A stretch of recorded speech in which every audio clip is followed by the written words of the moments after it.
protocolo TCP/IP. O protocolo TCP/IP é um conjunto de dois protocolos.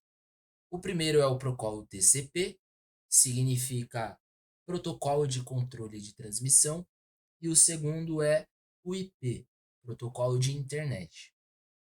Como esses dois protocolos são os principais do modelo de referência TCP/IP, o modelo recebeu o nome deles. Vejamos a seguir quais as descrições destes dois protocolos. Bom, em relação ao TCP, este protocolo é responsável por receber os dados enviados pela camada superior, dividi-los em pacotes e enviá-los à camada inferior.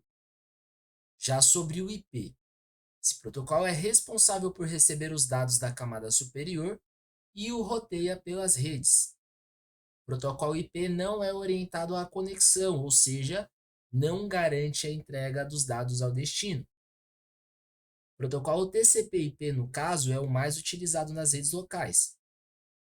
A grande vantagem deste protocolo em relação aos demais é a sua capacidade de ser roteável, ou seja, ele pode ser utilizado em redes de grande e longa distância, onde há vários caminhos para que as informações possam trafegar e chegar até o destino ou até o computador receptor.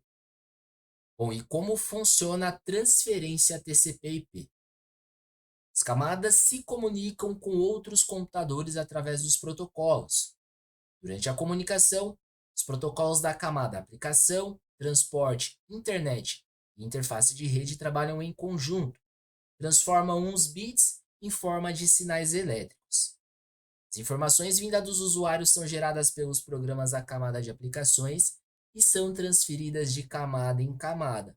Então, ela começa lá na camada de cima e vem descendo até a primeira camada. Bom, vamos acompanhar a seguir como ocorre o processo de transferência de dados entre dois computadores utilizando o modelo de referência TCP/IP. Os dados da máquina de origem são entregues à camada de aplicação da máquina de destino e um cabeçalho é adicionado aos dados. O protocolo da camada de aplicação utiliza os dados do cabeçalho para aplicar e organizar os dados recebidos. Em seguida, os dados são encaminhados para a camada de transporte. Nesta camada, no caso na camada de transporte, os dados recebem um novo cabeçalho que será utilizado pelo protocolo TCP ou pelo protocolo UDP. A camada transporte passa os dados para a camada de internet. Na camada de internet, os dados recebem um novo cabeçalho e são construídos os pacotes de dados que serão utilizados pela camada interface de rede.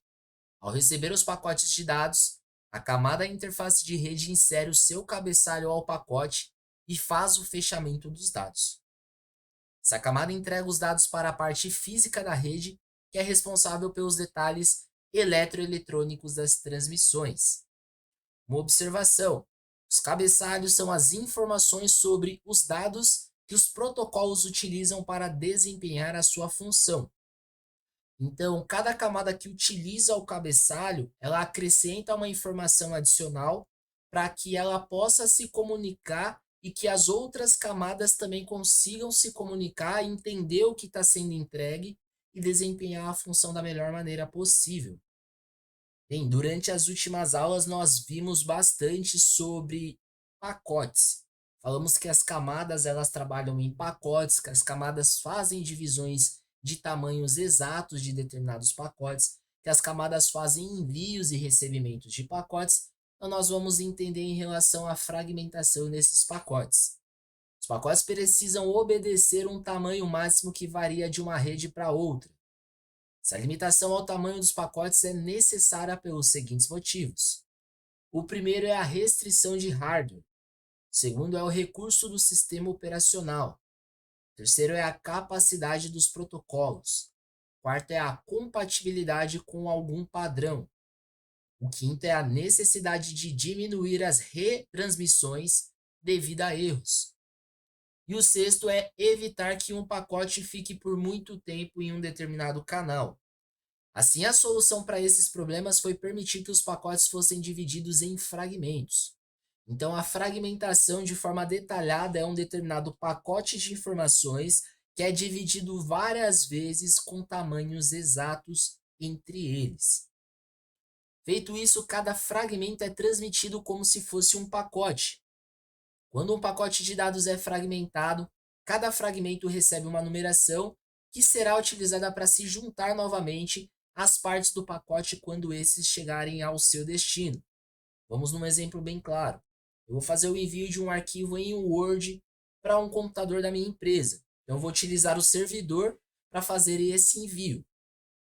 Ao fazer o envio do arquivo Word para dentro do servidor da minha empresa, existe através das camadas a fragmentação desses pacotes. Então, eles vão pegar esse arquivo, que é o arquivo em Word, vão fazer várias divisões desse arquivo com tamanhos iguais para que seja feito o envio. Cada uma dessas divisões vai receber uma determinada numeração, é uma espécie de código de identificação. Para quê e por quê? Para que, ao ser enviado, quando for entregue ao destino, ele consiga fazer a identificação, juntar essas informações novamente, para que novamente você tenha o arquivo de Word que foi enviado. Então, toda vez que há uma fragmentação de pacotes, com certeza há uma defragmentação também, que seria o processo inverso. Então, quando um computador ele faz o envio de pacotes, ele faz a fragmentação, que é quebrar esses pacotes em várias partes com o mesmo tamanho.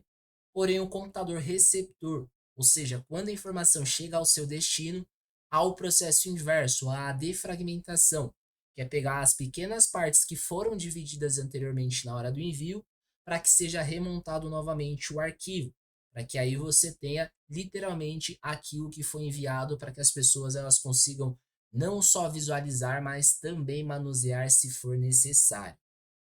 Espero que tenha entendido em relação à fragmentação de pacotes. Próxima aula a gente vai entrar em um outro assunto.